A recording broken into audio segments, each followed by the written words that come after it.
Olá, este é o seu Foodcast Brasil.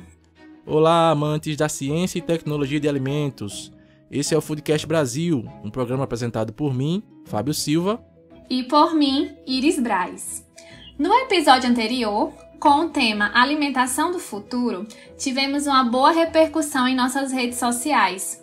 Recebemos o feedback de amigos, estudantes, professores e profissionais da área. Queremos agradecer a todos pelo carinho. Lá, falamos sobre tendências para alimentação e combate à fome, permeando nas questões de melhor uso de terras para a produção de alimentos, tanto de origem animal quanto vegetal. Hoje, nós vamos partir desta informação para falar um pouco da região do semiárido brasileiro. O que você pensa quando fala-se em semiárido brasileiro? Provavelmente, a maioria das pessoas tem uma imagem negativa associada a este termo. O Foodcast de hoje vai mostrar que o semiárido do nosso país é bem diferente dessas imagens. Vamos contextualizar um pouco?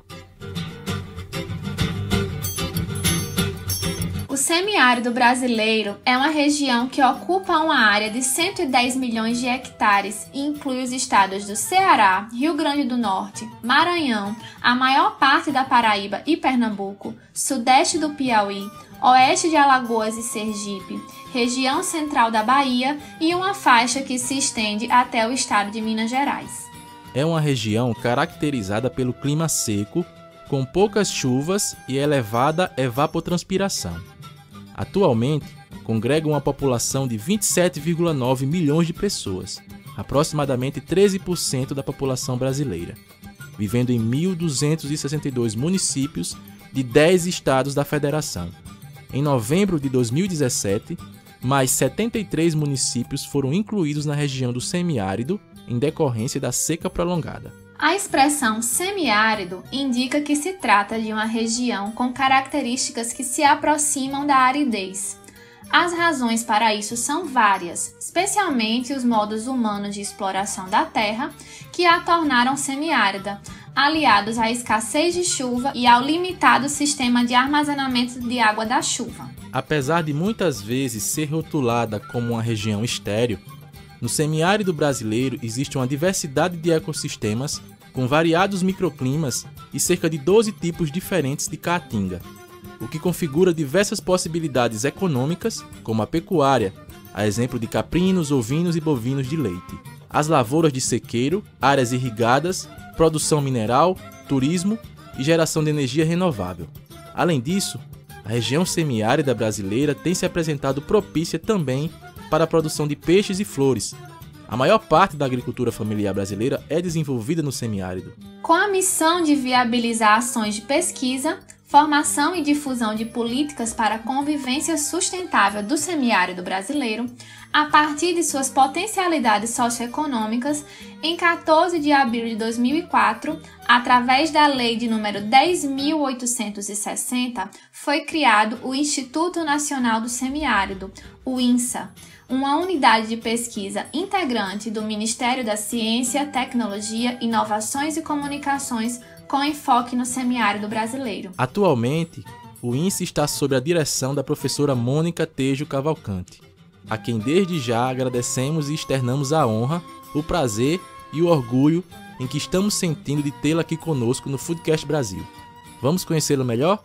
Mônica Tejo Cavalcante, natural de Campina Grande, é graduada em farmácia pela Universidade Federal da Paraíba, mestre em Ciência e Tecnologia de Alimentos pela Universidade Federal da Paraíba, doutora em Engenharia de Processos pela Universidade Federal de Campina Grande e MBA em Empreendedorismo de Alto Impacto e Inovação. Como professora associada 1 no curso de graduação em Engenharia de Alimentos da Universidade Federal de Campina Grande, Mônica assumiu em 2017 o cargo de assessora de transferência de tecnologia e desde 2014 integra a coordenadoria da IACOC, incubadora de agronegócios das cooperativas, organizações comunitárias, associações e assentamentos rurais do semiárido da Paraíba. Seja muito bem-vinda, professora Mônica. Prazer, professora Mônica. Olá a todos, professora Iris, professor Fábio, saudações. É com imenso prazer que estou aqui compartilhando um pouquinho sobre o nosso semiárido brasileiro, além da visão de futuro da gestão que estou iniciando no INSA, MCTIC, a partir de 2020. Mônica, parabéns pela sua indicação à diretoria do INSA. Sabemos que você é muito merecedora e que seu trabalho irá chegar a muitas pessoas do semiárido brasileiro. A gente preparou uma sequência de perguntas para que nossos seguidores conheçam um pouco mais sobre as propostas do INSA para o nosso semiárido. Podemos começar? Sim. Primeiramente, o que é o INSA e quais os seus objetivos? Então, o INSA é uma instituição científica e tecnológica, ou seja, um ICT, né, que foi regulamentada em 2005. E o interessante é que ela tem como principal objetivo a promoção do desenvolvimento científico e tecnológico e a integração dos polos socioeconômicos e ecossistemas estratégicos da região do semiárido brasileiro. E também é ação do INSA executar e divulgar estudos e pesquisas na área de desenvolvimento científico e tecnológico para o fortalecimento do desenvolvimento sustentável da nossa região. Então, isso aí é que é o INSA, né? Numa revisão da sua missão, recentemente temos que a missão do INSA é ser agente de transformação, promovendo inovação tecnológica e social para o semiárido brasileiro. Essa missão, uma vez assentada, né, sobre a estratégia de atuação das 5 entregas de valor que o INSA se propõe a entregar para a sociedade que convive com o semiárido, a gente vai ter como entrega sustentabilidade, impacto social, inovação, políticas públicas para o semiárido e também construção do conhecimento para o semiárido e no semiárido.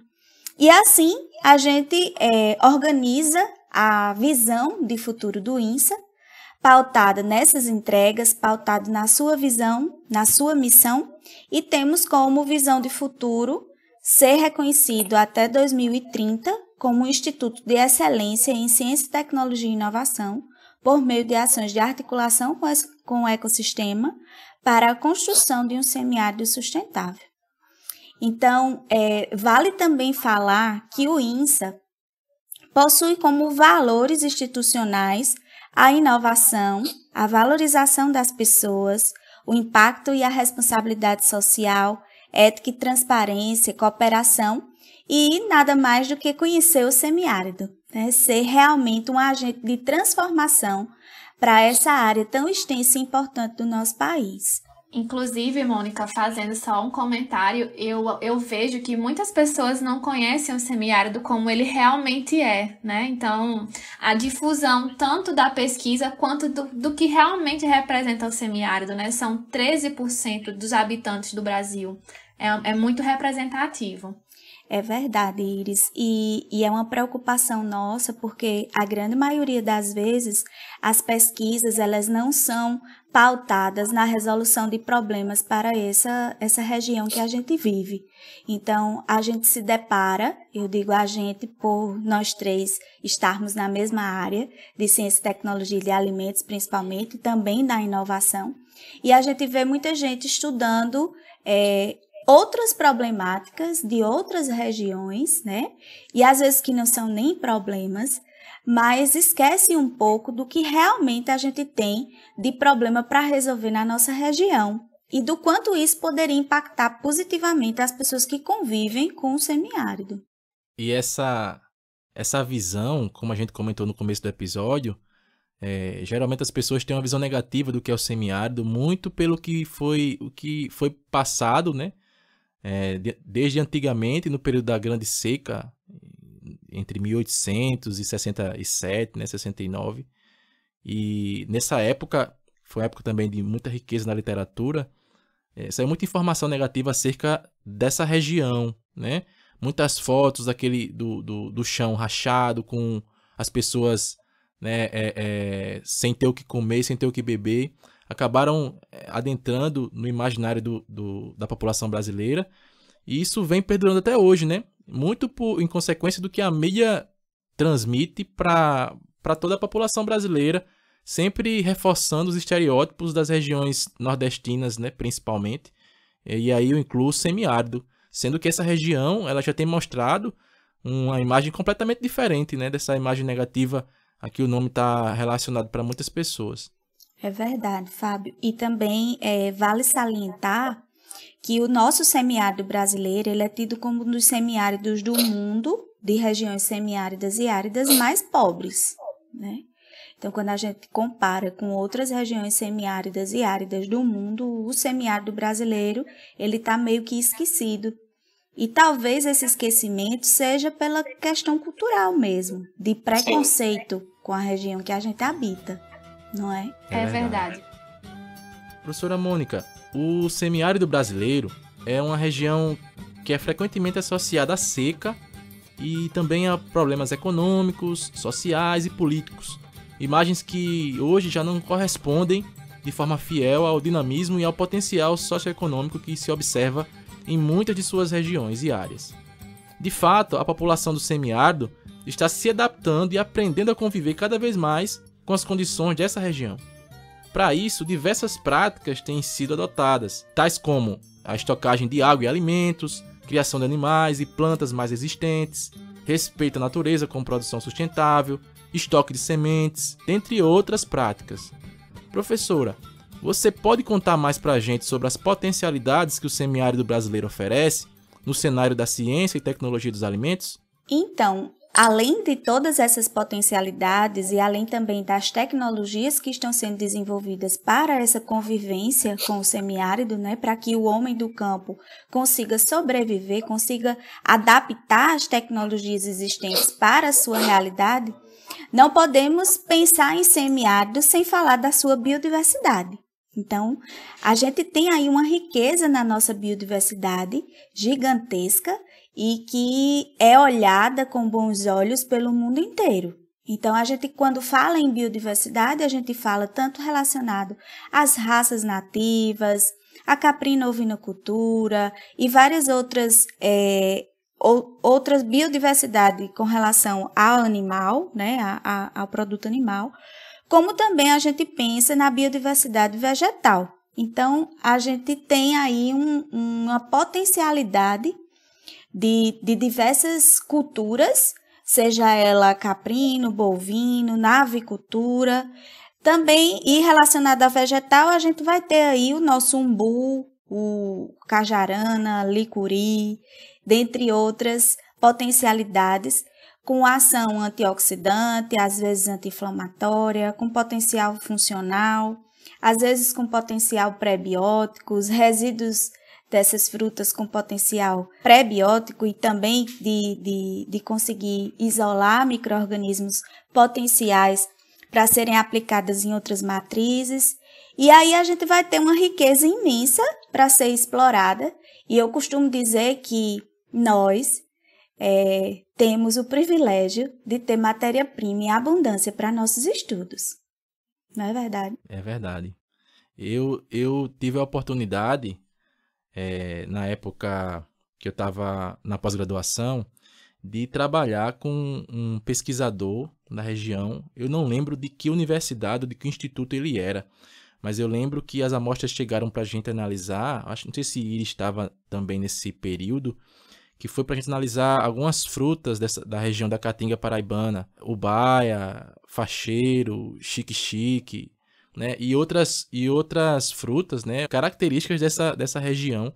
A gente fez essas análises, né, avaliando efeito dos graus de maturação e de uma série de fatores, e observou que essas frutas realmente têm grande potencial, são características da região e são riquíssimas em vários nutrientes, né, e compostos que fazem bem à nossa saúde. Eu sempre falo que a gente se espelha e visa muito no que está de fora, né? Então, o pessoal acaba trazendo alguns frutos de fora e se tornam importantes e são caros, quando na verdade a gente também tem muita coisa aqui que podia ser explorada, né? E falta esse link da porta da universidade até chegar ao consumidor, falta essa difusão, falta essa absorção por parte do consumidor também, né? Onde muitas vezes ele confia mais naquilo que falam de fora do que explorar o que a gente tem aqui, que como a professora Mônica falou, tem muita coisa aqui, né? O nosso semiárido é muito rico. Quando a gente pensa em semiárido, eu fico encantada quando a gente está num período de seca extrema, né? Assim, sequência de seca. E aí, quando dá uma chuvinha, tudo fica verde. Então, o poder de regeneração é fantástico. E também a nossa fauna, a nossa flora, né? É tudo muito diferente do que a gente vê em outros lugares. É único. Também uma coisa que é importante da gente detalhar que, vamos dar o exemplo do mel. A gente tem mel com características únicas por conta das nossas floradas. E que são riquíssimos em polifenóis, riquíssimos em elementos específicos bioativos que nenhuma outra região do mundo tem. E o quanto a gente valoriza isso? A gente não valoriza, né? Eu tinha visto, Mônica, não sei se foi uma reportagem ou um programa do INSA, posso estar equivocado, que falava justamente sobre um produtor de mel, acho que era na região da Paraíba ou de Pernambuco, acho que era da Paraíba, que ele exportava esse mel para a Inglaterra. Não sei se faz parte das ações do INSA, mas durante essa semana eu estava assistindo alguns vídeos e vi um que eu não lembro, sinceramente, se era do INSA ou se era de outro instituto, que justamente tinha esse produtor de mel, que ele organizou seu sistema de produção e hoje ele faz essa exportação do produto lá para a Inglaterra, para Londres e outros países, né? Bem interessante. No INSA hoje, a gente não tem um pesquisador em específico trabalhando com a parte de mel, de melinocultura, né? Nem melipona, nem de apis. Mas a gente tem vários produtores aqui na região, principalmente na Paraíba, Rio Grande do Norte, Ceará, Piauí, que são grandes produtores e grandes exportadores de mel. E mel de excelente qualidade é reconhecido no mundo inteiro pelos seus bioativos diferenciados. Muito bom. Eu só queria pegar uma carona com o que Iris falou, antes dessa fala, com relação à importância, né, de profissionais, de professores, docentes e outros profissionais também, que engajem, né, os alunos em pesquisas relacionadas ao que a gente está discutindo aqui, né? A extensão da universidade, a levar essa tecnologia, porque acredito eu que se hoje existem professores, né, da universidade e pesquisadores que estão engajados nessa transferência de tecnologia e de levar esse conhecimento extramuro da universidade, né, de uma forma voltada a resolver problemas do cotidiano da população em que vive, isso é porque antes tiveram outros professores que reforçaram isso com esses alunos que hoje são professores. Então, eu acho que quanto mais docentes e pesquisadores e profissionais estiverem envolvidos e envolverem seus alunos com esse tipo de ação e de pesquisa, mais futuramente esses profissionais que serão formados vão também trabalhar com o que a gente sonha, né? Que é a resolução de problemas mais próximos da nossa realidade. É verdade, Fábio. Eu sempre sonhei em ser professora, né? Universitária. E a caminhada, vocês me conhecem de longas datas, sabe que não foi muito fácil chegar até aqui.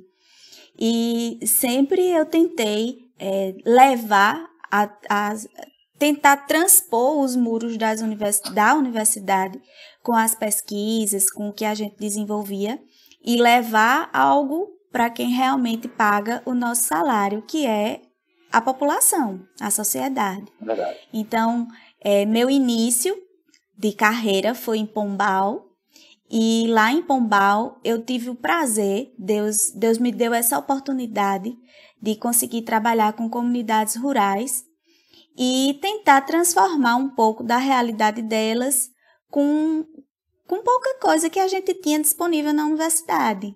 Então, com um treinamento sobre boas práticas, com peças teatrais que a gente elaborava e levava para as feiras e levava para os sítios para brincar e ensinar brincando, né? Na interação com os alunos, fazendo com que eles tivessem gosto por passar aquilo que eles estavam aprendendo na sala de aula para quem realmente estava usando aquela tecnologia. E fazer oficinas, tentar trabalhar com as comunidades. e que hoje a gente tem comunidades aí que eu considero como comunidades de sucesso, comunidades que passam em documentários, comunidades que são referências não só no nosso estado, e que eu tenho certeza que plantei a sementinha nos alunos e nos meus colegas também, né? Para que essa questão de passar o conhecimento adiante, para a gente não ficar com isso guardado, foi muito criticada, né? Tive muitas barreiras, mas que tudo isso foi tão bom, foi tão positivo, que fez com que eu ficasse mais forte. E não só eu, mas a equipe inteira. Porque quando a gente fala da IACOL, que é um dos projetos coordenados por mim, mas quando a gente fala dos outros projetos, não é só um projeto que eu estava sozinha, mas que estava ali uma equipe. E que essa equipe, ela foi mudando, mas foi tanto impactando as vidas das pessoas, das comunidades, mas também as vidas dos alunos, dos técnicos, dos outros professores. E a gente foi levando até dos motoristas que, quando iam fazer as visitas, se empolgavam com alguma coisa e acabavam ajudando também, ou então indo para o sítio da sua casa e levando também aquela tecnologia e começando a impactar o ambiente que ele estava vivendo também. Então, isso aí a gente não diz, né? A gente não divulga muito, mas é uma coisa muito positiva e que eu acredito que eu fui usada mesmo para fazer esse movimento, para dizer que dá certo. E não dizer que a extensão, como a gente sabe na universidade, a extensão ela é vista como... a gente, quando faz extensão, a gente é visto como se a gente fosse medíocre, né? São projetos medíocres, como uma vez eu escutei de um professor, que o meu projeto era um projeto medíocre, que não valia a pena investimento. E aí a gente começa a pensar hoje, olha aí, rapaz, será mesmo que esse projeto foi um projeto medíocre, né? Então, vem para mostrar, para dizer que realmente é importante você pesquisar, é importante você construir artigos de impacto, você ter publicações boas, é importante, mas também qual é o seu papel na sociedade? Isso aí eu acho que é o que vale mais a pena. Né, de fazer, a gente vê tanta gente aí que a gente convive com um montão de artigos no seu currículo, mas que às vezes até o seu próprio vizinho de laboratório não sabe nem que você está fazendo aquilo ali. É verdade. Eu sempre digo, Mônica, que você já é uma referência para a extensão, para o crescimento de comunidades. Eu cito isso para os meus alunos, para os meus amigos profissionais, entre a gente, e em torno até disso, dessa cadeia de difusão que o INSA, né, também tem como missão, e a gente, quanto pesquisador e quanto professor, eu acho que isso não deve ficar só com a gente. E o produtor, aquela pessoa pequenininha que está querendo melhorar a sua produção, o seu processo, ela tem carência de alguém que chegue e ensine as coisas mais simples que a gente acha, mas eu vou ali explicar isso. Aquela pessoa, será que não sabe fazer isso? E não sabe. Né? Então, eu acho que o trabalho é de formiguinha e ele começa, não é só do alto escalão da pesquisa, ele tá lá em cima e tá ali com as sementes, né, assim, sendo plantadas, né, em todas as esferas. A produção de caprinos e ovinos constitui-se como uma atividade de extrema importância no Nordeste brasileiro, tanto no contexto econômico, sendo fonte de renda para os pequenos produtores, quanto no contexto sociocultural, pela fixação do homem ao campo e perpetuação da atividade produtiva para as gerações seguintes. Mônica, na sua opinião, o que seria necessário para impulsionar o pequeno produtor e, ao mesmo tempo, alavancar a tecnologia no âmbito da caprino-ovinocultura, destacando-a na região? Com relação à cadeia produtiva da caprino-ovinocultura no semiárido brasileiro, eu acredito que já é uma vocação, né? Então, isso aí já está bem intrínseco. A gente vê a questão do apoio à pecuária bovina adaptada para a nossa região, mas a gente vê que se gasta, se tem um custo, né, para se adaptar a algumas raças à região que a gente vive. Inclusive, tem até uma história bem engraçada, contada por uma pessoa bem simbólica, né, na nossa região, que é Manelito Vilar, da Fazenda Carnaúba, lá de Itaperuá, que quando o Dr. Pierre chegou da Fazenda Tamanduá, né, lá em Patos, ele trouxe lá uma raça específica de bovino, que não era raça adaptada, que não era raça nativa do semiárido. E aí reza a lenda que o Dr. Manelito Vilar falou para o Pierre que ele tinha que colocar ar-condicionado na fazenda para poder os bois aguentar lá Patos, né? O calor de Patos. E aí isso aí acabou rendendo uma rixazinha entre eles, mas que hoje em dia não. Hoje em dia já está todo mundo convencido, já está todo mundo adaptado, já está a paz. Mas existiu essa conversa de que ele ficasse lá com as vacas dele no ar-condicionado, que deixasse ele com as dele lá na Carnaúba, que estava dando tudo certo com a raça do semiárido. Ele tem razão, né? Ele tem razão. Porque a gente tem as raças nativas bovinas, a gente tem o incentivo ao que a gente já tem da nossa região, e adaptar outras raças não é tão fácil.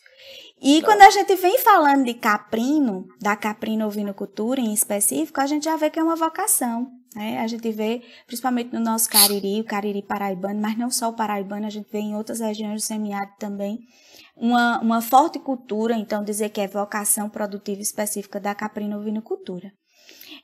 Eu fico triste quando eu vejo o preconceito do próprio nordestino com a caprino-ovinocultura, né? Seja de corte ou de leite. Porque, assim, acho que o primeiro passo para a gente alavancar a cultura de consumo da caprino-ovinocultura, seja corte, seja leite, é a educação. Então, é a sensibilização da nossa população, né, dos consumidores como um todo, mas a gente não pode nem falar como consumidor, não, a gente tem que falar assim, da população como um todo. A gente já entra dentro de um outro nicho, que é a educação. Os nossos filhos, quando vão estudar na escola, os livros deles, aqui no semiárido, eles não falam do semiárido, eles falam da neve, eles falam do cerrado, eles falam de outras regiões, mas lá não tem um sistema de produção que envolva cactáceas, que é palma forrageira. Ele não tem lá no livrinho dele mostrando o vaqueiro tirando o leite, ensinando boas práticas agropecuárias, entendeu? De manejo. A gente não vê isso na educação do nosso povo, da nossa cultura. Então, se a gente não tem isso intrínseco desde pequeno, como é que a gente vai crescer e vai consumir um leite de cabra? Vai valorizar, né? Como é que a gente vai consumir um corte caprino? Pode ser o corte mais chique do mundo, que tá lá, gourmet. Aí, quando a gente vê o nome gourmet, a gente até olha para o negócio assim, eita, é gourmet, é caro. É gourmet. Mas vai lá no sítio comer bode e diz, ixi, é bode, quero não, né? Então, o preconceito é muito grande. Mas encontra no cardápio um cordeiro, alguma coisa do cordeiro, ao molho disso ou daquilo, aí é outra coisa, né? Pois é, então assim, eu acho que a gente precisa apoiar a questão da educação e fazer com que as pessoas elas se sensibilizem para o valor dos produtos. Com relação, por exemplo, a queijo caprino, a gente vai no supermercado maior na nossa região e vê lá uma peça de queijo caprino custando o quilo R$100 e tantos, como a gente vê frequentemente. Mas a gente não quer comprar um queijo que venha da região do Cariri, da Paraíba, que custa R$20, porque a gente diz que o queijo é caro.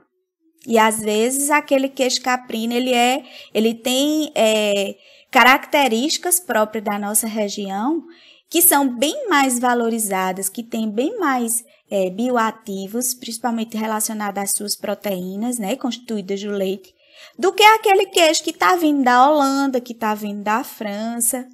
Não é verdade? E aí a gente tem preconceito com a nossa própria cultura. E por que a gente tem preconceito? Porque a gente não teve educação, né? Essa questão da educação é bem interessante. Eu também estava vendo alguns materiais que em algumas instituições tem ações, né, com relação a isso, em que existem ações para as crianças, né, onde as crianças têm aula.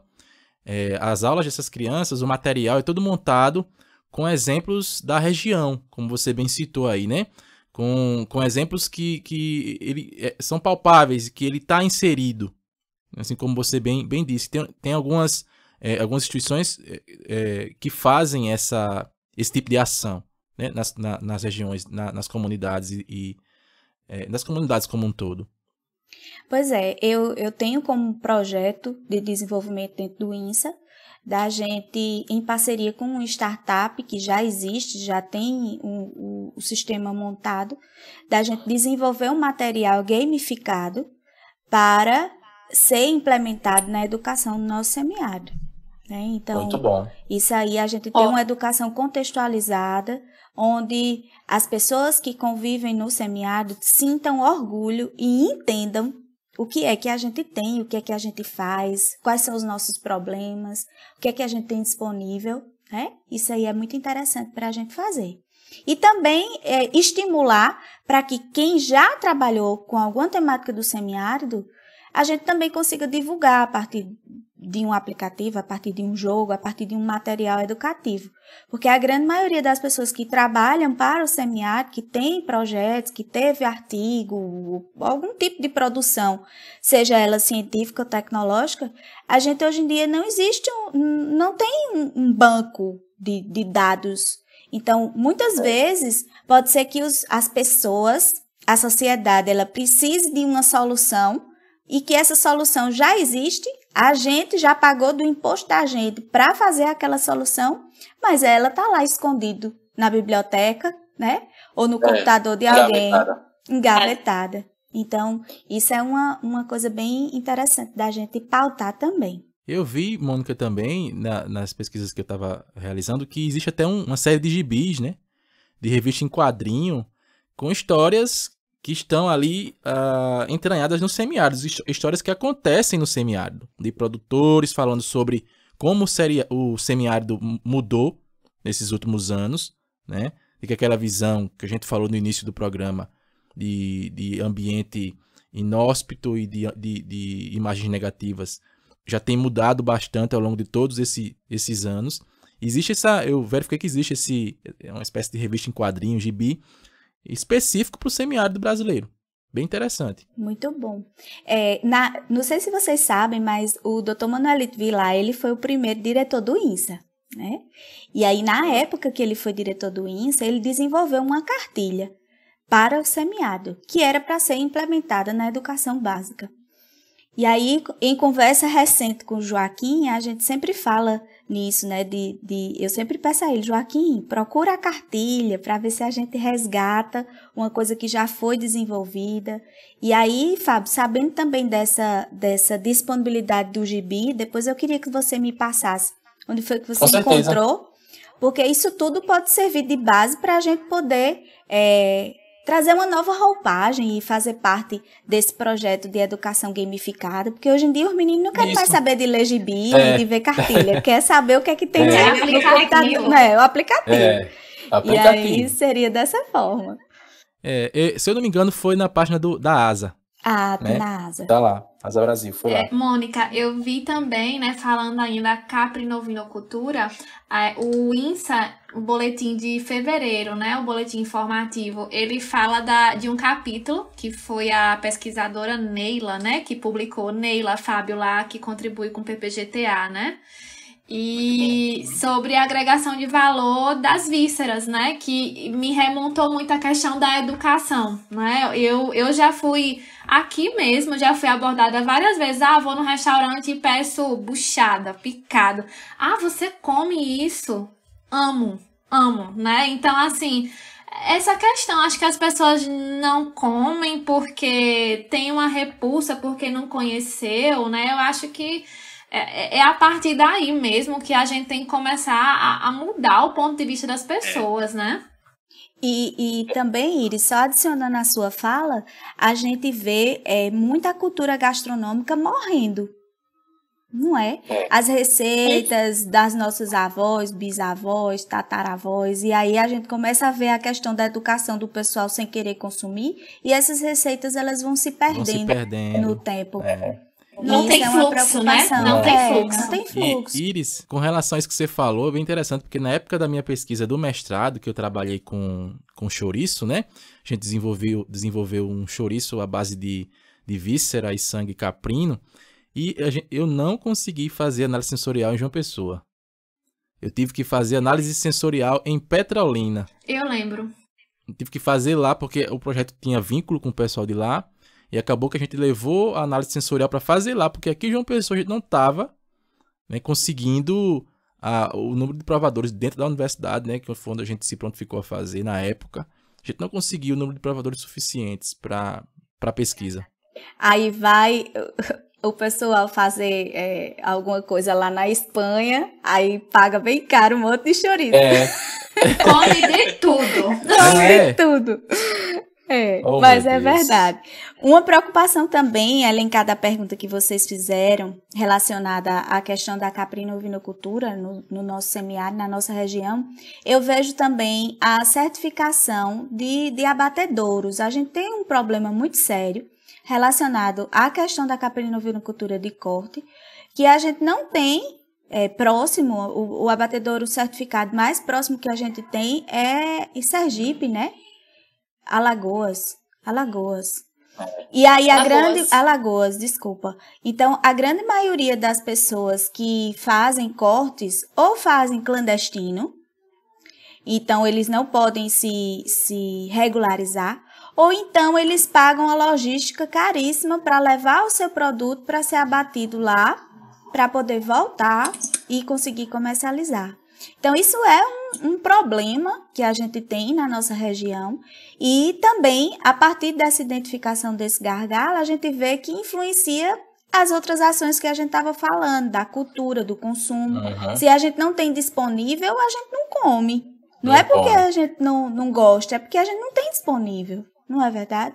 E aí a gente acaba não incentivando aquela cadeia produtiva a crescer. Então fica aí a provocação.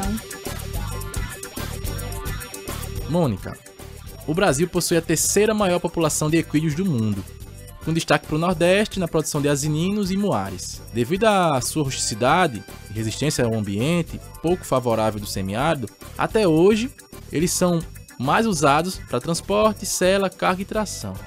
Existe alguma ação do INSA nesse sentido de explorar as potencialidades dos asininos, como, por exemplo, para a produção de leite e carne? Bom, Fábio, no INSA não existe projetos relacionados à exploração dessas potencialidades. Porém, consta no nosso plano de desenvolvimento da unidade, que é o nosso PDU, referente ao período de 2020 a 2024, a parceria em projetos relacionados à pesquisa e desenvolvimento de leite de assinino, como potencial produto a ser explorado no nosso semiárido. Então, não é porque a gente não tenha pesquisadores desenvolvendo especificamente esse tema que a gente não pode apoiar grupos de pesquisa que estejam à frente, que estejam direcionando seus esforços a esse tipo de pesquisa, né? Com relação a produção de carne, ainda não se foi pensado como projeto, programa ou atividade lá dentro do INSA. Até porque a gente não tem, mais uma vez, a história da cultura, do que a gente é contaminado pela televisão e pelo que a gente vê de fora. Então, as experiências que a gente vê, o que entra de informação, foi a última que os chineses estavam abatendo esse tipo de animal, né? E de forma irregular para consumo, para exportação. E a gente não tem projetos relacionados à questão de corte, mas a questão do tema relacionado ao leite, recentemente eu estive numa banca, até orientado pela professora Rita, lá do programa de pós-graduação em nutrição, onde foi uma tese de doutorado com um tema bem interessante e eu fiquei muito impressionada com a riqueza da matriz alimentar. Então, é uma matriz alimentar riquíssima, né?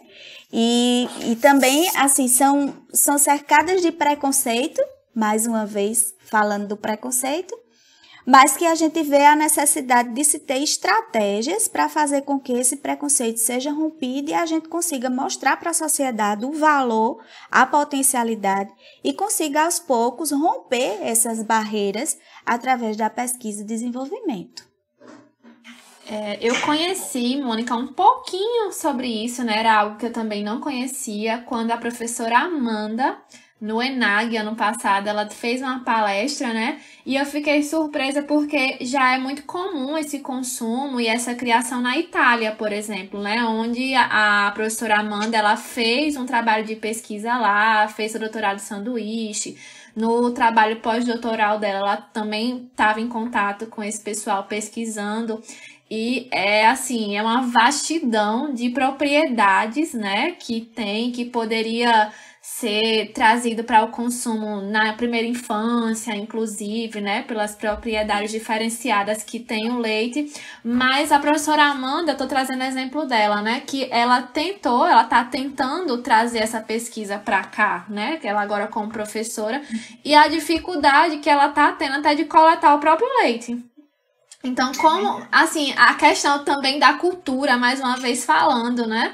O animal, ele é visto ali só para carga, e o potencial ali passando na nossa frente e a gente não dá o devido valor.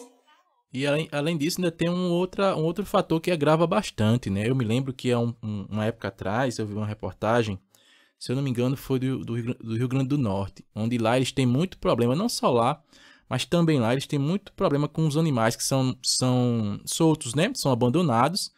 Então, muitas vezes, as populações que utilizam esses animais acabam adquirindo um veículo e não tem mais condições de criar esses animais. E esses animais muitas vezes ficam soltos e causam muitos acidentes. E à época, né? O que o governo fazia? Ele coletava esses animais, levava para uma espécie de fazenda e ficava mantendo esses animais. Só que chegou um momento que tinha muitos animais, esses animais demoram bastante, né?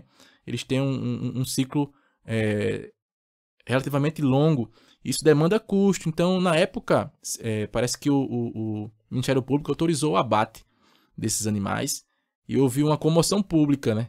Porque quando falou em abater jumento, né? E essas espécies animais que não são normalmente consumidas aqui no Brasil, gerou uma discussão muito grande naquela época.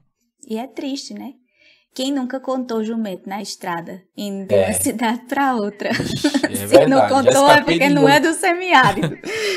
Indo para Pombal e para Sousa tem que contar, porque tem. Tem que contar. Verdade.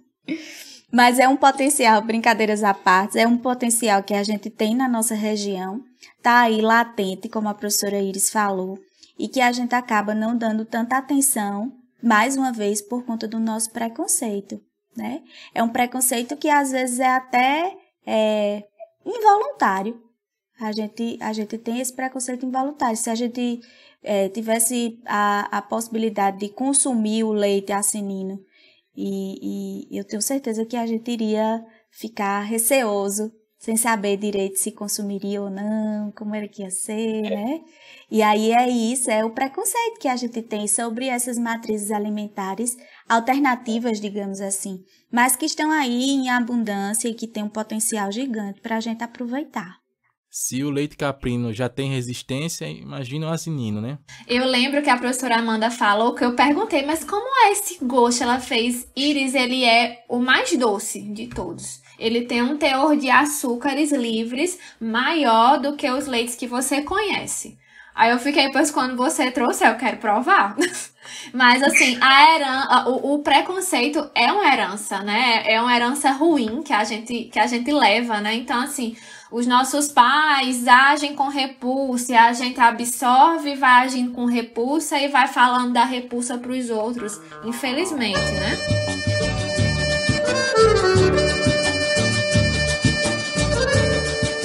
A produção e a comercialização de frangos caipira nas atividades agropecuárias vem ganhando relevância, uma vez que a avicultura caipira gera acesso à alimentação e complementa a renda de grande parte dos agricultores familiares brasileiros. Considerando-se os desafios enfrentados pelo setor, Mônica, o que o INSA já fez e o que pode ser feito para auxiliar essa cadeia da avicultura caipira? Bom, relacionada à avicultura caipira em si, eu vejo assim, existe um pesquisador excelente no INSA, na área de sistema de produção animal, que é o Geoverg. Ele tem um projeto atual, né, que está vigente, bem interessante, sobre raças nativas no semiárido. E ele está pesquisando sobre nossa galinha de capoeira, a questão dos recursos genéticos, preservação dessas raças. Da avicultura caipira em si, que quando a gente fala da avicultura caipira não é a galinha de capoeira, né? A gente sabe que é diferente.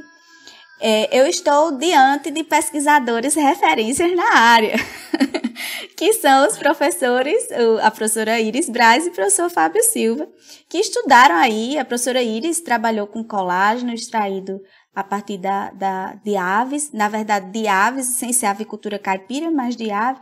O professor Fábio, que extraiu aí, que elaborou, fez o desenvolvimento da tecnologia do produto, que eu sou fã e ele sabe disso, que em todo lugar eu fico pedindo a tese dele para mostrar pro povo.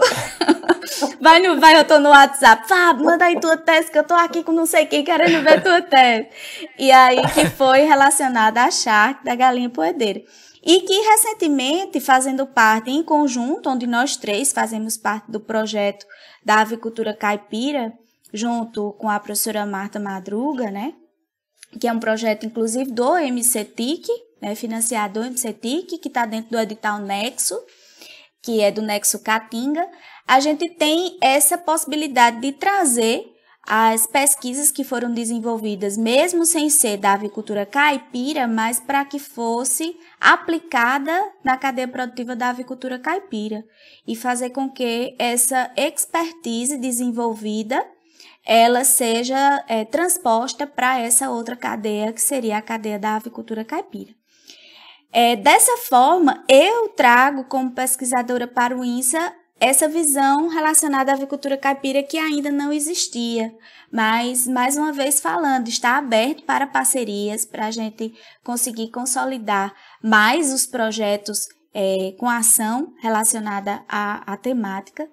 Lá no Ceará, a gente tem o Dr. André Siqueira, que ele é pesquisador da área da avicultura caipira e também ele é empresário, então aí ele junta setor produtivo com a questão acadêmica, onde ele é um entusiasta, né, da avicultura caipira, e a gente tem parcerias com ele. Eu estou agora firmando uma parceria com ele para a gente montar materiais e montar um programa de mentoria relacionado à avicultura caipira, não só a questão de corte, mas também de postura. Então, é uma linha que está iniciando a discussão no INSA. Muita coisa dos pesquisadores eu acabo não tendo conhecimento do que eles já fizeram, né, ao longo do tempo, mas eu sei que o que está sendo estudado hoje é relacionado à galinha de capoeira como raça nativa, mas que a gente tem essas parcerias que já vêm comigo na gestão e que eu tenho um desejo muito grande da gente continuar apoiando a cadeia produtiva da avicultura caipira, porque eu considero, quando a gente pensa no nosso estado, o estado da Paraíba, a gente imagina que uma das maiores produções está relacionada, por exemplo, no Cariri é o leite caprino, né? Em determinadas regiões da Paraíba a gente tem cadeias produtivas específicas como destaque. Mas quando a gente começa a pesquisar, que foi o que a gente acabou fazendo nesse projeto, a gente viu que a cadeia produtiva da avicultura caipira, ela tem uma expressividade muito grande. Então, tem muita gente produzindo, né? E não é só na Paraíba, a gente vê também esse comportamento no Rio Grande do Norte, a gente vê também no Ceará, a gente vê no Piauí, Pernambuco. Então, é latente, mas que as pessoas ainda, parece que não entrou nas estatísticas ainda, né, para se ver o impacto que se tem relacionado à avicultura caipira. E cabe a nós, como pesquisadores, com a ferramenta do INSA e também com outras ferramentas, começar a difundir, a provocar e a expandir essas ações da avicultura caipira para transformar a vida das pessoas, principalmente apoiando empreendimentos rurais, apoiando a questão de efetivação de construção entreposto ou de abatedouros, e incentivando para que o arranjo produtivo cada vez mais cresça. É verdade. Mônica, você falou da questão de abatedouros, tudo, e eu gostaria de contar rapidamente uma experiência que tive a seu convite, né, com o pessoal de Queimadas, onde a necessidade que eles têm de saber coisas básicas que eles podem estar agregando valor, né? Então, na ocasião, lá na universidade em Bananeiras, antes eu fui, né, até o pessoal, a gente passou um dia conversando sobre as qualidades da carne, sobre as potencialidades do frango caipira, e depois eu tive a oportunidade de recebê-los no laboratório, lá no laboratório de produtos cárneos em Bananeiras, onde a gente aprendeu a fazer uma desossa, onde a gente aprendeu a fazer alguns produtos mais simples, e aquilo eu fiquei pensando assim, não, eu acho que o que dá hoje não dá pra fazer muita coisa, né, porque eu vou desossar, vou demorar e tal, mas aquilo já foi o suficiente, e eles saíram assim, eu não sei, claro que é difícil ser tudo posto em prática, mas acho que naquele dia a gente já conseguiu transformar alguma coisa, né, dar o clique, né, de que é possível sem fazer tanta coisa, né, só o acesso à informação mesmo. Você transferiu tecnologia, né, Iris? Transferi tecnologia. Com muito prazer. Obrigada. Mônica, no episódio anterior do nosso programa, recebemos perguntas dos nossos seguidores sobre o potencial das cactáceas como estratégia de combate à fome. O INSA já tem alguma ação a esse respeito? Bom, Fábio, relacionado à alimentação humana, a gente não tem pesquisadores no INSA hoje, no quadro, que são destinados à alimentação humana. Mas com relação à alimentação animal, a gente tem várias iniciativas com a palma, principalmente, né, com a palma forrageira. Inclusive, a gente tem a pesquisadora de sistema de produção vegetal, que é a Jusilene, referência na área, e ela foi uma das autoras que desenvolveu, na época que a palma foi quase dizimada aí no nosso semiárido, ela foi uma das protagonistas dos estudos relacionados à cochonilha do carmim. E aí foi quando se fez aquela avaliação da palma resistente, né, a cochonilha do carmim, e acabou retomando os campos de palma que a gente tinha aí no semiárido, porque ela fez a ação não só regional na Paraíba, mas também se estendeu para outros estados, doando raquetes de palma para a reestruturação desses campos de palma que tinham sido dizimados com a cochonilha do carmim. Hoje em dia também existem projetos capitaneados por ela, mas não só por ela, mas por um grupo de pesquisa do qual ela faz parte também de outras instituições parceiras, para estudar outras pragas, para estudar o melhoramento genético da palma. Inclusive, estudar outros gargalos relacionados à cultura de palma, né? Que hoje em dia a gente ainda não tem uma colheitadeira da palma, a gente mecanizada, a gente não tem também uma plantadeira da palma mecanizada, e nesse momento a gente está em discussão constante com alguns setores relacionados às melhores alternativas, investimentos e automação de equipamentos para fazer tanto uma plantadeira como uma colheitadeira para a melhoria do setor. Então, falando da palma como forragem, a gente já tem esses estudos e eu considero como sendo uma expertise do INSA, um valor muito grande, né, a partir das pesquisas desenvolvidas dentro do INSA. A palma ou outras cactáceas relacionadas a alimento, como a gente não tem um pesquisador específico para a área de alimentos, de agroindústria de alimentos, a gente não tem muitas parcerias relacionadas a esse tema. Também com relação a cactáceas, é interessante lembrar que existe outra pesquisadora no INSA, que é a Fabiane Costa, que ela é da área de biodiversidade e ela trabalha com cactácea. Então lá a gente tem uma biofábrica de cactos, cultivo de cactos in vitro. É lindo, o laboratório é lindo. E aí ela cultiva vários cactos que estão até ameaçados de extinção. E, além disso, ela tem o cactário virtual, onde você consegue andar no cactário de forma virtual, e também se tem visitas agendadas no INSA para visitar o cactário que está lá presente na nossa sede. Então, são potenciais de estudo relacionados às cactáceas, mas com a pegada, digamos assim, de alimentos, da ciência e tecnologia de alimentos, a gente ainda não tem ações específicas. A gente tem colegas nossos que trabalham com cactáceas, né, voltado para alimentos. A professora Elieide, que já fez vários estudos relacionados à cactácea. Tem o pessoal da farmácia, lá da UFPB, que estuda princípios ativos relacionados a cactáceas também. E outros pesquisadores que utilizam os cactos como alimentos, em preparações alimentícias, sucos e também cosméticos e outras ações. Mas ainda apoiado pelo INSA, não, mas em breve a gente está aí aberta a parcerias, né? Eu digo muito no INSA, quando a gente está em reunião, principalmente com uma das pesquisadoras, que é Fabiane, ela é da área de biodiversidade, é ela que tem essa parte do cactário. Ela, às vezes, eu vou falando demais, né? Aí ela fica apreensiva, ela faz, Mônica, como a gente vai fazer isso? Eu disse, mulher, gestão de parceria. Você tem que gerir a parceria. Com quem é que a gente vai fazer parceria para desenvolver isso aí? E aí o INSA vai começando a ter a capilaridade que deve ter, né? São as pontes. Mônica, no âmbito da segurança hídrica e energética, quais as articulações que o INSA pretende promover para assegurar a produção de alimentos? Com relação à segurança hídrica, a gente tem parceria com o programa Água Doce do Ministério do Desenvolvimento Regional, onde, nesse programa Água Doce, nas suas unidades demonstrativas, né, da tecnologia, que se tornou uma política pública, na verdade, eles instalam dessalinizadores em regiões que tenham poços com alta salinidade da água, e desse dessalinizador eles produzem ou eles conseguem transformar a água, né, em água dessalinizada, que é o projeto que eles chamam de água de beber.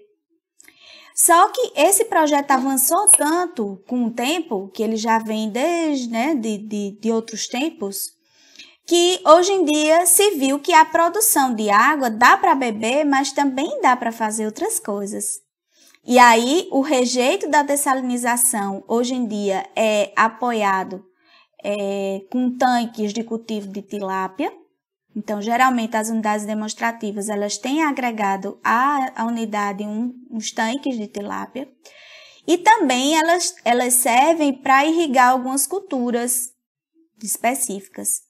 Além disso, a água produzida, quando não é totalmente utilizada pela população, ela também vai poder servir para outras culturas, né? Então, a gente foi convidado recentemente pelo pessoal do programa Água Doce para tentar trazer projetos em parceria para agregar valor, para transformar a vida, os empreendimentos relacionados ao programa Água Doce, para que a gente consiga potencializar a produção de alimentos e trazer um pouco de segurança alimentar para essas comunidades rurais já beneficiadas pelo programa Água Doce, para se ter água de beber, que é o principal foco, né, é dar água de qualidade para que as pessoas elas consumam a água de qualidade para beber, mas também promover o empreendedorismo rural, trazendo essa pegada de aproveitamento hídrico para outros sistemas de produção em si. Então, a gente está em parceria, é um projeto que está sendo desenhado com o programa Água Doce e que é bem interessante dessa questão aí de aproveitamento de resíduos de dessalinização. Lá, numa comunidade apoiada pela IACOC, que hoje em dia é graduada, que é Uruçu, lá em São João do Cariri, eles tiveram um dessalinizador, né? E que do resíduo da dessalinização, na época, foi montado até um cultivo de espirulina, né? Então, isso também é uma potencialidade, isso também é uma possibilidade para trazer renda direta ao produtor, às comunidades rurais. E aí a gente pensa de trazer essas alternativas que já se foram estudadas, já se foram validadas, para fazer com que a gente agregue mais, né, possibilidades de crescimento dessas comunidades. Então, no âmbito da segurança hídrica, também existe um projeto no INSA que é chamado de CTTD, que é o Centro de Testes e Tecnologias de Dessalinização. A gente realiza esse projeto em parceria com a UFCG, através do laboratório que é o Lab 10, Laboratório de Dessalinização da UFCG, que a gente testa as tecnologias relacionadas a esses dessalinizadores, para saber quais são as tecnologias que hoje estão sendo utilizadas, custo-benefício, isso aí é feito. Não linka com alimentos, mas ainda é um apoio relacionado à dessalinização. Com relação ainda à segurança hídrica, existe uma linha de pesquisa no INSA de recursos hídricos, que ela é direcionada pelo pesquisador Salomão Medeiros, onde ele trabalha a questão do reuso de água, né? Reuso de água de efluentes, principalmente. E aí ele desenvolveu alguns sistemas integrados que são utilizados para a agricultura familiar e para sistemas de cultivo específicos, que também vai estar relacionada aí a alimentos, né? Uma produção integrada. Com relação à segurança energética, como pesquisador, a gente tinha algumas ações relacionadas a energias renováveis, né? A aplicação de biodigestores em sistemas integrados, promovendo a sustentabilidade da comunidade. E também a questão da energia solar, incentiva a energia solar, aplicação de placas fotovoltaicas, para também integração e promoção de sustentabilidade de comunidades rurais. A gente tem até a case da padaria comunitária lá de Pombal, né, que é a Bolo das Oliveiras, que já foi tema aí de diversos documentários e reportagens em nível nacional e até mundial. E aí, mas falando de INSA em específico, a gente também não tem pesquisador que trabalhe especificamente na área de energia, mas a gente está agora em parceria com a plataforma EnergiC, para a gente tentar pensar em oportunidades, tendências e soluções para o semiárido.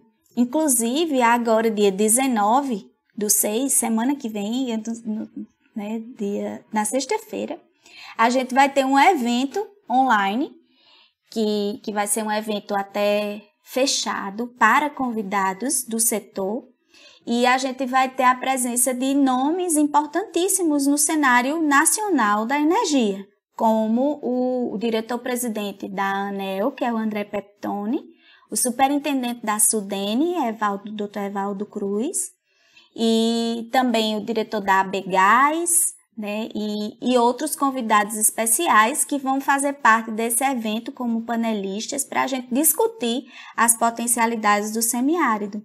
E aí esse evento ele vai ser um evento para convidados em si, mas que a gente depois vai disponibilizar no YouTube e nas redes sociais do INSA e da plataforma EnergiC, para que todos possam ter acesso ao conteúdo que foi gerado.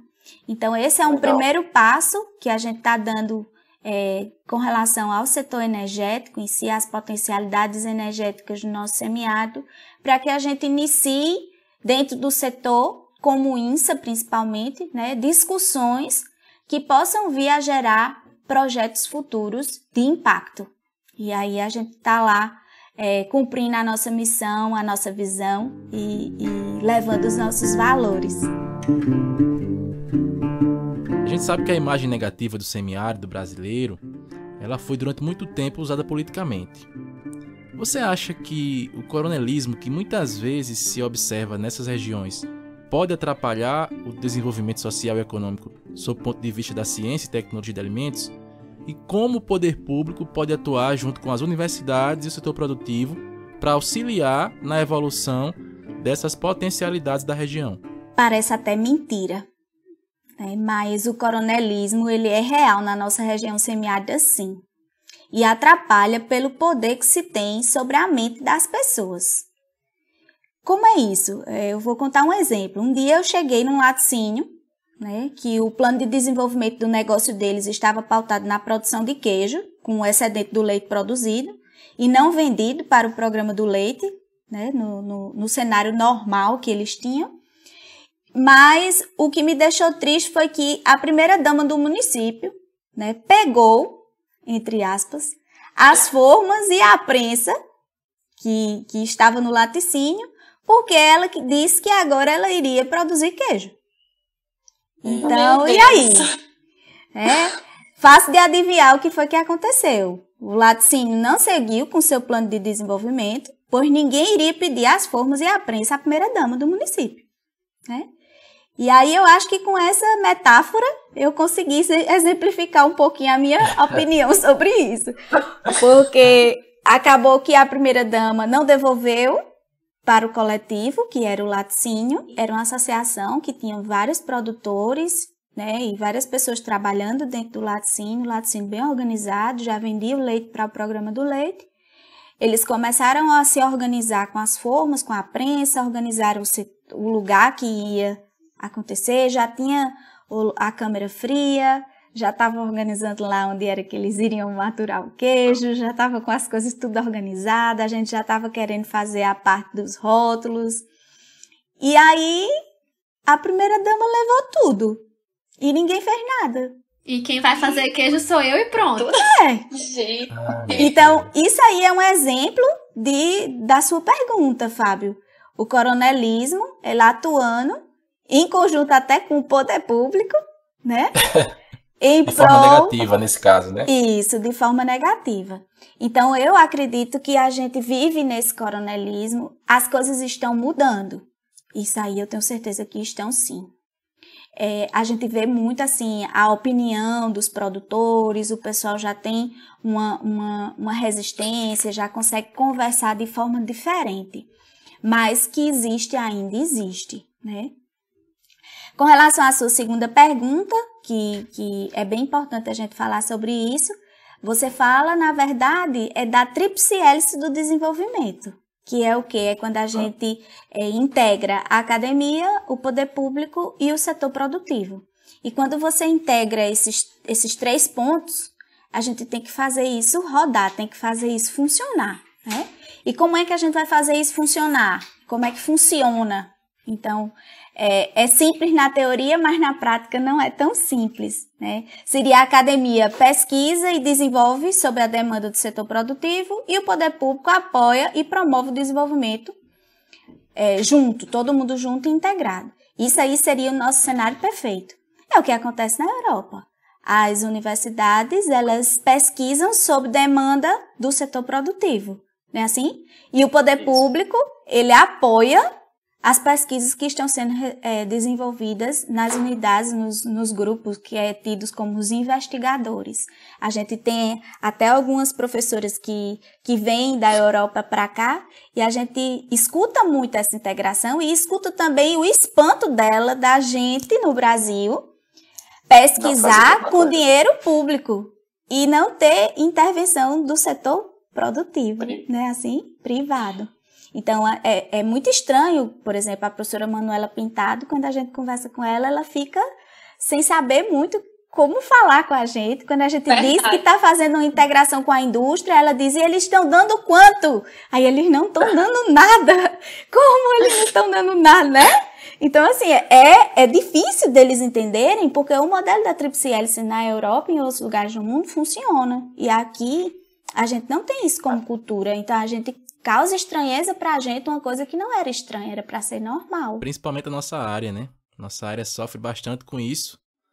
Falta essa integração com o setor privado, né? E que não deveria ser assim, né, Fábio? Porque era para ser uma das áreas de maior aporte financeiro do setor produtivo. Porque o setor produtivo precisa de pesquisa e desenvolvimento. E o nosso país é o celeiro do mundo, né? Produção de alimentos é o primeiro lugar do nosso país. Verdade. E uma vez que a gente não recebe nenhuma demanda da indústria e essa demanda também não vem acompanhada de recurso, isso piora ainda mais o ciclo, né? Porque fica mais difícil do poder público fomentar e fica mais difícil da gente entregar o resultado para quem deveria, para quem produz, para que isso chegue mais rápido ao consumidor. né? Por mais que a gente tente, pra gente hoje ainda é uma realidade muito difícil. Pois é, mas às vezes, Iris, a minha reflexão sobre isso também é que, às vezes, a crença limitante está na gente, né? Sim, porque, tipo, fazer inovação, que é o quê? Ter um problema, você identifica aquele problema, aplica conhecimento, desenvolve a solução e a partir do desenvolvimento daquela solução você vai aplicar na sociedade para gerar valor, que é dinheiro, ou gerar um impacto social, que é a inovação social e a inovação tecnológica, que é o que a gente pode fazer, né? Gerando valor ou impacto direto na comunidade. E aí, o que é que acontece? A gente fica no campo da aplicação do conhecimento. A gente para o processo de inovação, a gente nunca continua. Talvez, se a gente tivesse o conceito de, por exemplo, de Open Innovation, que é a inovação aberta, mais claro, e é o que a gente, como professor, como servidor público, né, poderia fazer, a gente teria como transformar mais o setor produtivo. Então, chegar numa agroindústria de polpa de fruta e pegar uma pesquisa com resíduo e dizer, faz assim, gera teu produto assim, que eu já pesquisei e vi que teu produto assim vai dar isso, isso e isso. Aí a gente cai também no egoísmo de dizer, eu pesquisei tanto, aí eu vou dar para o empresário vai ganhar dinheiro com o que eu pesquisei, passei tantos dias pensando, né? Mas a gente não vê isso como uma via de mão dupla. O empresário, o pessoal do setor produtivo, o empresário, ele não aporta recurso em pesquisa e desenvolvimento como poderia apoiar.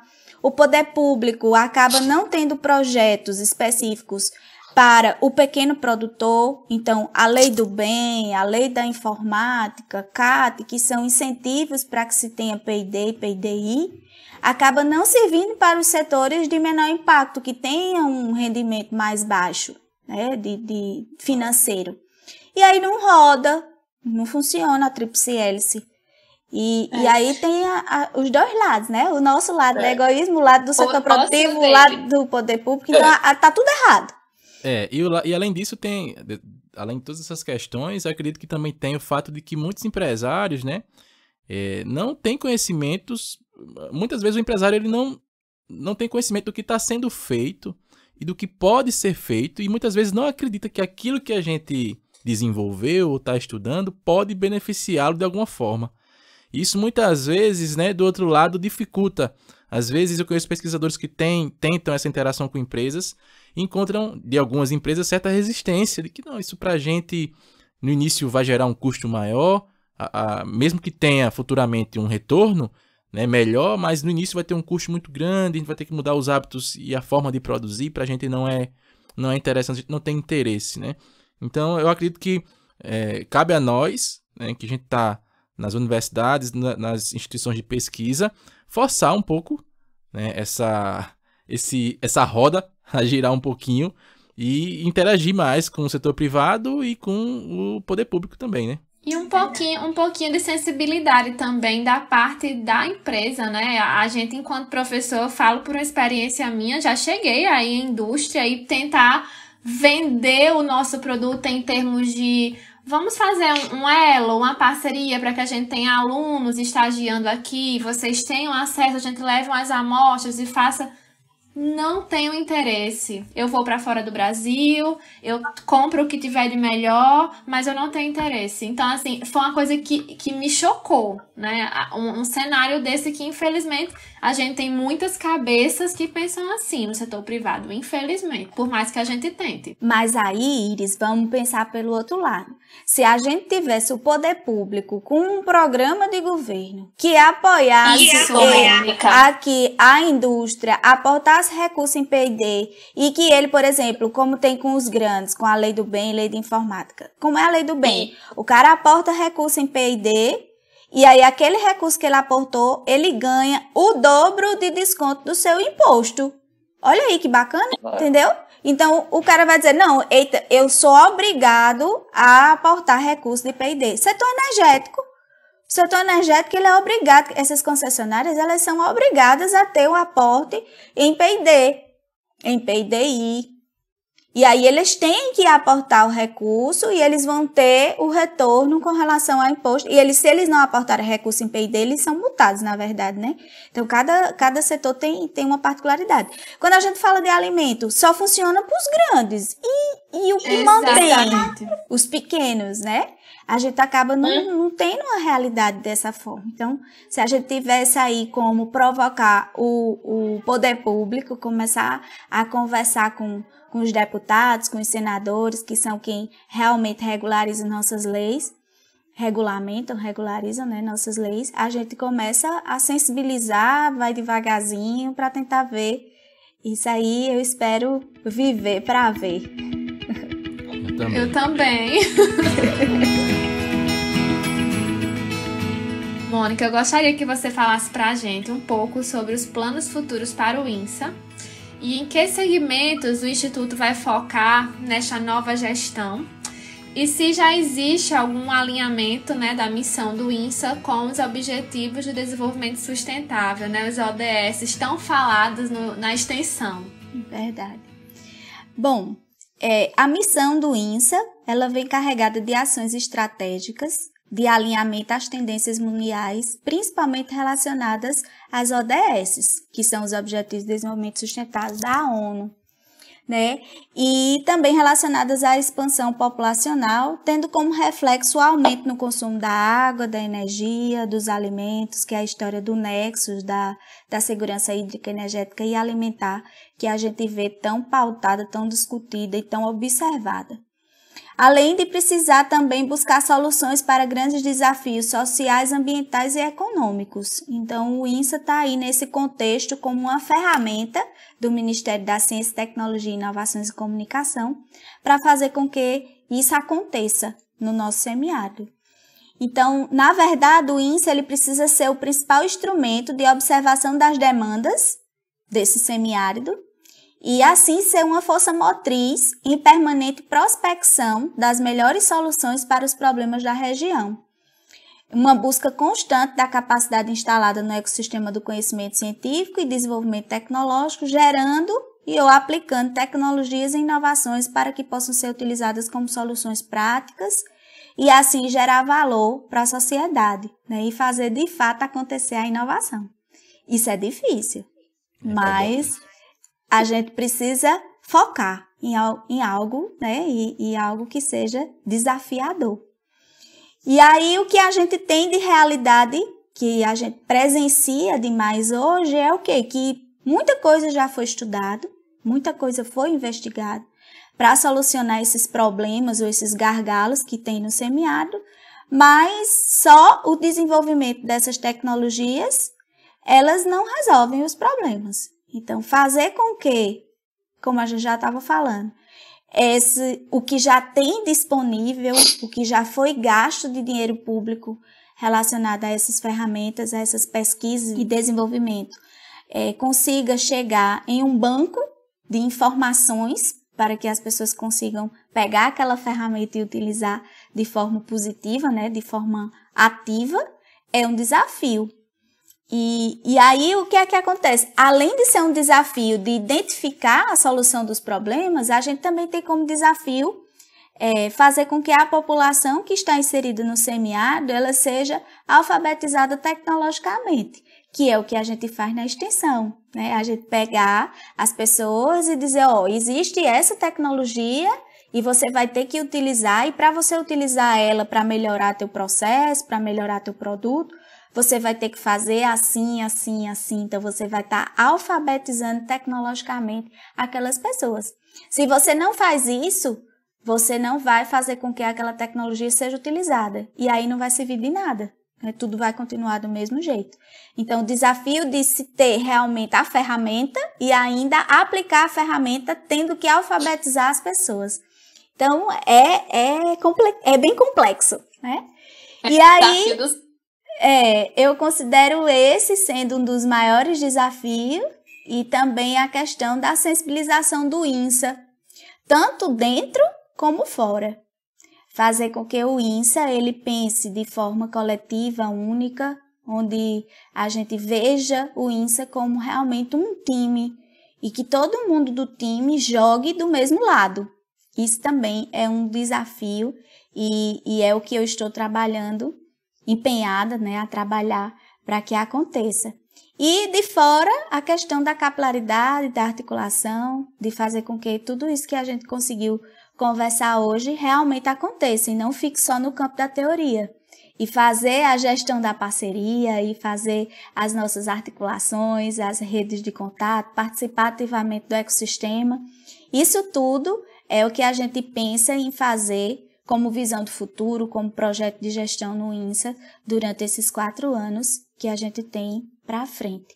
E aí trabalhar gestão ágil, transferir tecnologia, pautar nas nossas verticais de entrega, que é sustentabilidade, impacto social, produção de pesquisa, desenvolvimento e inovação, e também trazer conhecimento para o semiárido, né? Difundir o conhecimento para o semiárido. Aí são um resumo, na verdade temos um resumo da quantidade de coisas que a gente deve fazer, né? Deus abençoe que eu consiga fazer pelo menos a história dos 80-20, que faça 20% para conseguir os 80%.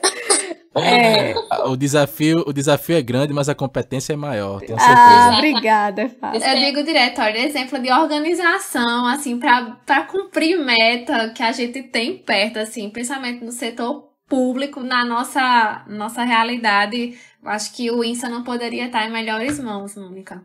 Iris, obrigada, Fábio. Bondade de vocês. Não, né? A gente sabe com afinco que é verdade. Obrigada. Antes de nos despedirmos, eu queria que você, Mônica, indicasse algum material sobre o tema da nossa conversa de hoje, para que os nossos ouvintes possam se aprofundar um pouco mais no assunto. Então, Fábio, eu acho que eu posso indicar os conteúdos disponíveis no site da Embrapa Caprinos e Ovinos, que lá a gente vai ter vários boletins informativos relacionados à produção de leite, de queijo caprino, e a gente tem também a parte de caprino de corte, e eu acho que é um site bem interessante que vai ter vários materiais que são relevantes, que vai adicionar muito à nossa fala de hoje. Como sugestão também, Fábio, a gente tem um programa da Rede Futura, que é um seriado chamado Tá Ligado, onde se fala sobre o biogás sertanejo, que nesse programa a gente tem alguns cases dos nossos projetos sendo apresentado no programa Futura, certo? Então, eram essas as dicas que eu teria para dar. Muito bom. Eu também queria fazer uma indicação. A indicação que eu faço hoje é um vídeo do canal Futura, lá no YouTube, de uma reportagem cujo título é A Outra Face do Semiárido Brasileiro. Então, bem interessante, quem tiver interesse em acompanhar. Então, tem um debate bem bacana sobre os potenciais e o outro lado, né, a imagem positiva do semiárido brasileiro. E você, Iris, tem alguma indicação para a gente, para os nossos ouvintes? Fábio, a minha indicação, né, de leitura para esses próximos dias relacionados ao tema são os boletins informativos do INSA, né? O INSA tem um portal insa.gov.br, e lá no final da página você encontra os boletins mensais, né? E como é que eu posso dizer? Por coincidência, os últimos que a gente tem tem até o último que eu citei aqui, que é o da agregação de valor às vísceras caprinas, né? Então, foi uma pesquisa feita no INSA e que, pra gente que vive no semiárido, é algo muito importante, né? Toda essa questão de valorização, cultura e difusão de tecnologia é válida a leitura. Mônica, a gente encerra nossas perguntas agradecendo muito por você ter disponibilizado um pouco do seu tempo, trazendo informações muito importantes para a gente, né? E com certeza para todos os nossos seguidores no Foodcast Brasil. Mônica, eu agradeço também sua participação. Eu queria aqui reiterar que a gente fica muito lisonjeado por ter a diretora do Instituto Nacional do Semiárido aqui fazendo parte do nosso programa. Dizer que é uma satisfação enorme você ter disponibilizado um tempinho na sua agenda para conversar conosco e com nossos seguidores sobre um tema tão relevante como é as potencialidades do semiárido brasileiro. Então, eu agradeço aos professores Iris e Fábio pela oportunidade de estar participando desse episódio do Foodcast Brasil. É uma honra para mim estar com vocês sempre. Gratidão por isso. E finalizo a minha fala com uma frase que está escrito lá no INSA, no busto de Celso Furtado, lá na sede, na frente do nosso auditório, que eu sempre leio quando passo por ela, que diz o seguinte, é a frase do Celso Furtado, né? Só há desenvolvimento quando o homem se desenvolve. E eu acho que é a frase que mais dita esse momento que a gente está vivendo, né, de início de gestão, com a pandemia assolando aí o nosso país, com a dificuldade relacionada ao setor produtivo, com toda a confusão que a gente está vivendo nas nossas vidas, no mundo, no nosso país, né? E aí eu acho que não podia ter frase melhor para a gente refletir, que é quando diz, né, que só há desenvolvimento quando o homem se desenvolve. E assim eu finalizo a minha participação no Foodcast Brasil, agradecendo imensamente não só aos professores, mas também a todos que estão nos ouvindo. Obrigada. Obrigada, Mônica. Então, pessoal, por aqui a gente finaliza o programa de hoje. Espero que vocês tenham gostado, que os temas que a gente abordou aqui possam ajudá-los de alguma forma a conhecer um pouco do potencial dessa região tão importante como o semiárido brasileiro. Gostaria também de pedir a participação de todos os ouvintes, que vocês possam enviar perguntas, mensagens, feedbacks para o nosso e-mail foodcastbrasil@gmail.com ou pelo Instagram @foodcastbr. Aproveitem, né? Usem e abusem do nosso @foodcastbr, dos nossos perfis no Spotify, no Deezer, para que vocês compartilhem com os amigos, com a comunidade acadêmica, com quem vocês acham que gostam desse bom conteúdo. E compartilhem, por favor, com a gente em todas as redes sociais, para que a gente cada vez mais possa chegar a mais lares, a mais pessoas. E é isso.